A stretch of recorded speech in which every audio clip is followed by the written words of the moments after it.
Welcome to Profit Insights, where we delve into the financial world with clarity and calm. I'm your host, Dusty, bringing you the most pressing financial news from May 31st, 2025, and the days surrounding it. Let's kick things off with a market overview. This past Friday saw European markets closing mostly higher.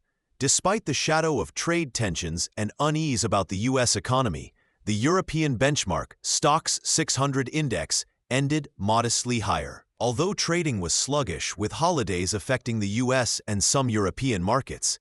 Over in the US, stocks danced to a mixed tune. The atmosphere was stirred by former President Trump's claims that China breached their trade agreement, sparking renewed trade war anxieties. However, earlier in the week, a delay in levies on the EU and an unexpected rise in consumer confidence gave stocks a much-needed lift, bolstered by lower Treasury yields. Asian Pacific markets weren't as fortunate, experiencing declines due to those same trade tensions and uncertainties about the U.S. economic picture. Meanwhile, across the pond, London's FTSE 100 managed to extend its gains by midday Friday, even amidst tariff uncertainty. Helping the markets hold their ground was Nvidia's quarterly update and the temporary reprieve from European tariffs. Now, let's dive into some key financial stories. On the smaller scale, we've got Petromatad on the lookout for payment for their Heron 1 production, and Tungsten West announcing a new plan to restart mining operations at Hemerton. Nativo Resources has raised £0.3 million to fuel their projects in Peru, while Crimson Tide remains hopeful despite a reported interim pre-tax loss. And a bit of good news for Genedrive, securing CE certification for their CYP2C19 ID kit. Turning our attention to economic indicators, April brought an uptick in U.S. personal income, climbing by $210.1 billion, coinciding with a rise in disposable income and personal consumption expenditures. Yet, the personal saving rate held at 4.9%. Inflation news was mixed. While headline inflation in the U.S. decelerated to 2.1%, the year's lowest, core inflation still hovered at 2.5%. Analysts at LPL Financial caution that inflation may gather pace again this year.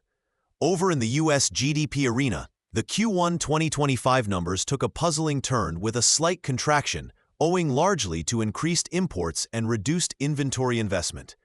Trade tensions remain a drumbeat influencing the global stage, with the U.S. Court of International Trade tossing out most of Trump's tariffs.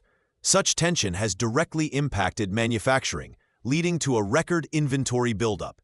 However, consumer confidence is on the upswing, both in the Eurozone and unexpectedly in the U.S., giving a boost to the market spirit.